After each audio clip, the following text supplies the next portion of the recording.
어떤 것은 저 사람에게는 잘 맞았는데 나에게는 안 맞고, 나에게는 잘 맞는데 상대방에게는 안 맞는 것이 있죠. 가령 약 같은 것을 보면요, 어떤 사람에게는 나 이 약 먹고 진짜 좋아졌어, 너도 한번 먹어봐. 그런데 내가 먹어봤더니 나한테는 안 맞는 것도 있죠. 사람마다 맞는 것이 있고 안 맞는 것이 있습니다. 사람도 그렇죠. 어떤 사람은 정말 나하고 잘 맞는 사람이 있고, 어떤 사람은 참 어울리기 힘든 사람이 있어요. 그래서 좀 잘 어울려 보려고 노력하는데도 그 사람하고는 절대 이게 안 되는 사람이 있죠. 그런데 그 사람을 보면 또 딴 사람하고는 잘 맞습니다. 자기하고 잘 맞는 사람이 있고 안 맞는 사람이 있는 거죠. 이런 것만 그런 게 아니고 거의 모든 것이 다 그래요. 우리는 부를 좋아하지 않습니까? 부유해지는 거. 그런데 이 부가 맞는 사람이 있고 부가 또 안 맞는 사람이 있어요. 가만 보면 저 사람 참 부자 되기를 잘했다 싶은 사람이 있고, 저 사람은 부자 되는 게 잘못된 거야, 차라리 가난한 게 나을 뻔했어. 이런 사람도 있는 거죠. 맞는 사람이 있고 안 맞는 사람이 있어요. 아무리 좋아 보이는 것도 그것이 나에게 안 맞으면 해가 되는 겁니다. 아무리 좋은 약도 나에게 안 맞으면 해가 되는 거죠. 아무리 좋아 보이는 것도 나하고 안 맞으면 해가 되는 거예요. 보세요, 우리가 소망하는 것이 있잖아요. 각자가 소망하는 것들이 있지 않겠어요? 그러면 그 소망하는 것과 잘 맞는 사람이 내가 돼야 됩니다. 가령 내가 기름을 소망한다고 쳐봐요.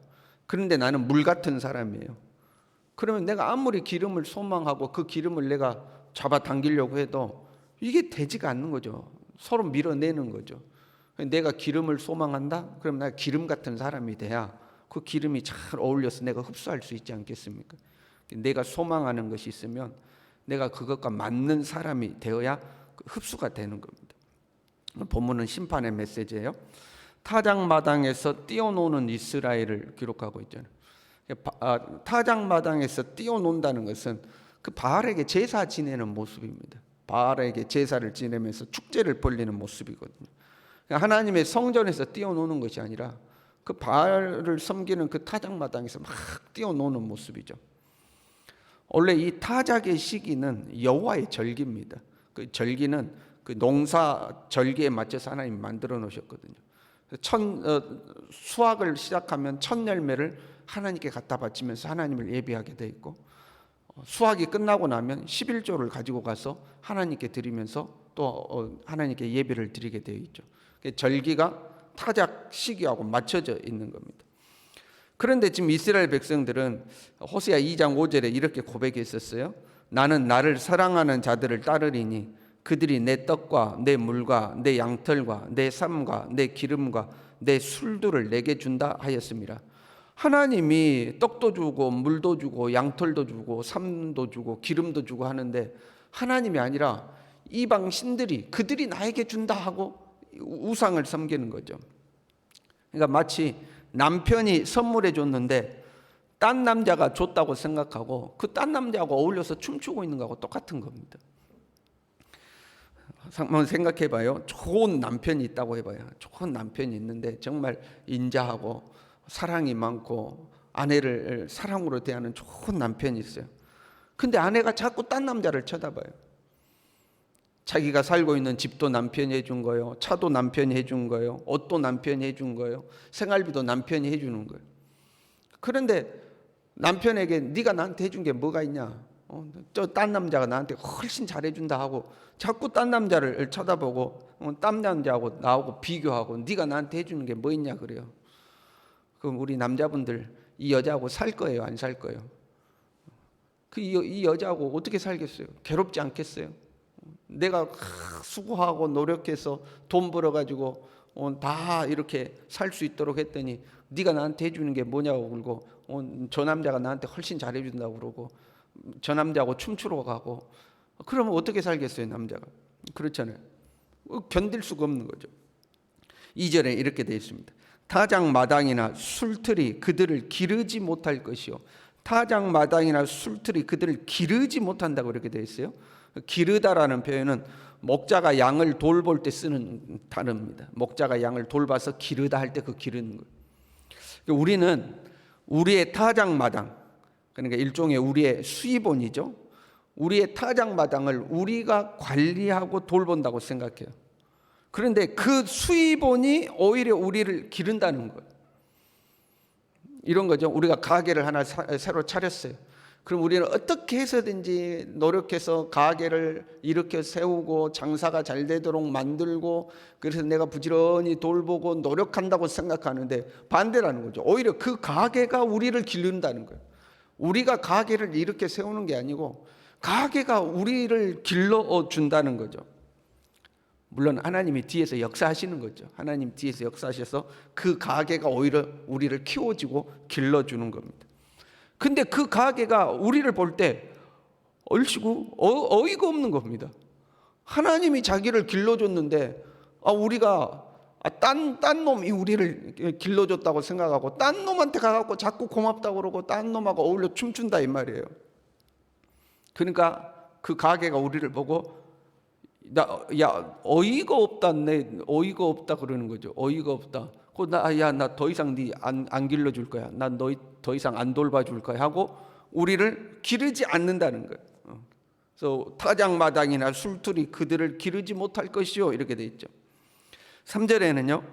여호와의 땅에 거주하지 못하며 땅도 이들을 더 이상 받아들이지 않는 겁니다. 레위기 18장 28절에 이렇게 기록되어 있어요. 너희도 더럽히면, 그러니까 가나안 땅에 들어가서 너희도 더럽혀지면 그 땅이 너희가 있기 전 주민을 토함같이 너희를 토할까 하노라. 땅이 못 견디고 토해버린다는 겁니다.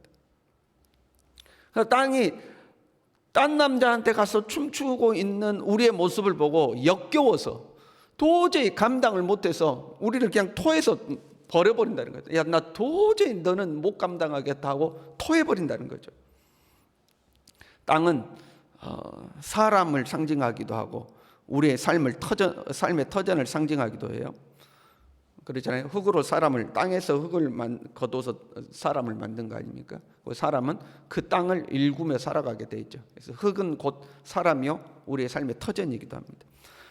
그러니까 땅이 나를 못 견디고 토하여 내쳐버린다. 이것은 사람들이 나를 못 견뎌하는 겁니다. 나와 함께 어울리는 사람들이 나를 못 견뎌하는 거예요.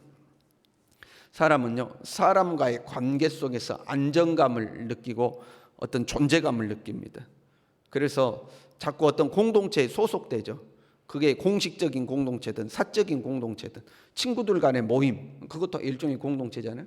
내가 그 속에 있으면서 소속감을 갖고 안정감을 얻는 같죠. 근데 내가 어떤 공동체에 소속되지 못하면 우리는 소외되었다고 그러죠. 소외감을 느끼죠. 그러면 마음의 어떤 존재감을 느끼지 못하는 거예요. 그래서 우리는 자꾸 이 공동체 속에 머무르려고 그러는 거거든요.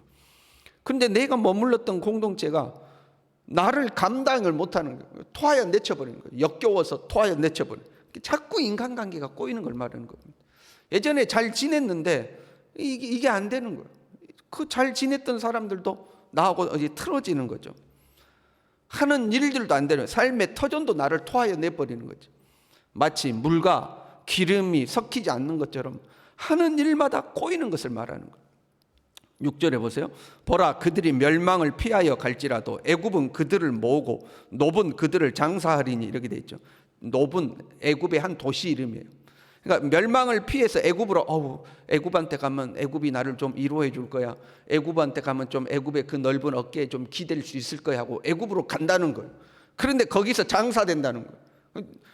의지하고 기대려고 갔는데 거기가 죽을 길이라는 거죠. 오히려 거기서 죽음을 맞이하게 되는 거죠. 그들의 은은 귀한 것이나 찔레가 덮을 것이요 그들의 장막 안에는 가시덩굴이 퍼지리라. 그러니까 은은 자기의 소유를 말하는 거고 장막은 자기의 삶의 터전을 말하는 거잖아요. 가정과 직장, 거기에 온갖 가시와 엉겅퀴가 덮인다는 거예요. 모든 게 나를 그냥 토하여 내쳐버리는 거예요. 다 꼬이고 가시가 생겨나고 엉겅퀴가 덮이는 거죠. 땅이 나를 견디지 못하는 거고 내 삶의 터전이 나를 견디지 못하는 겁니다. 여러분, 연예인이 순천에 왔다고 생각해봐요. 순천 중앙동에 조각같이 생긴 연예인이 탁 지나가요. 그러면 그 뒤에 누가 따를 것 같아요? 막 중학생들, 여고생들이 막 으아! 막 따라가는, 오라고 하지 않았어도 막 따라가는 거죠. 카메라, 핸드폰 꺼내가지고 찍으면서 확 따라갑니다. 순천에 막 세계적인 피아니스트가 왔다고 생각해봐요. 그러면 누가 모이겠어요? 피아노 좀 친다는 사람들은 소문 듣고 다 모이지 않겠습니까? 저 같은 사람은 가지도 않겠죠. 누군지도 모르니까. 근데 피아노 좀 친다는 사람들 막 다 모일 거 아니에요. 근데 우리가 길 가고 있는데 깡패들이 지나간다고 생각해봐요. 그럼 어떻게 되겠어요? 사람들이 모이는 것이 아니라 막 다 비켜서지 않겠습니까? 꽃이 지나가면 나비가 모여들 것이고, 똥이 지나가면 똥파리가 모여들 거죠. 근데 그곳에 에프킬라를 뿌리면 다 흩어져 사라지지 않겠습니까? 사라지지 않겠습니까? 그러면 내가 지나가면 무엇이 올까 하는 거죠. 내가 지나가면 나를 보고 무엇이 확 몰려들 거냐 하는 거죠. 나는 어떤 존재이냐 하는 거죠. 내가 지나가면 좋은 사람도 붙고, 부도 붙고, 평안도 붙고, 내 삶의 터전이 나를 기뻐하고, 내 일터가 나를 즐거워하고, 그래서 내 삶의 터전이 야, 너를 잘 길러야겠다, 그런 사람인가? 아니면 너는 감당이 안 된다, 그런 사람인가 하는 거죠. 내가 지나갈 때 무엇이 나에게 붙냐 하는 거예요. 무엇이 나를 즐거워하고 무엇이 나를 기뻐하느냐 하는 거죠. 하나님을 기뻐하고 하나님에 대한 신앙의 정절을 우리가 지켜야 할 줄로 믿습니다. 하나님이 주신 은혜를 못 알아보고 딴 놈한테 가서 딴 놈하고 춤추면 내 삶의 터전이 나를 못 견디하고 나를 토하여 내쳐버리는 거죠. 그러나 우리가 하나님을 기뻐하고 하나님을 즐거워하고 하나님에 대한 신앙의 정절과 순결함을 지켜내면 땅의 타작마당도 나를 즐거워하고 나를 기뻐하고, 타작마당이 나를 기르며 내 삶의 터전이 나를 즐거워하게 될 줄로 믿습니다. 이 믿음으로 살아가는 저와 여러분 되기를 바랍니다. 기도하겠습니다.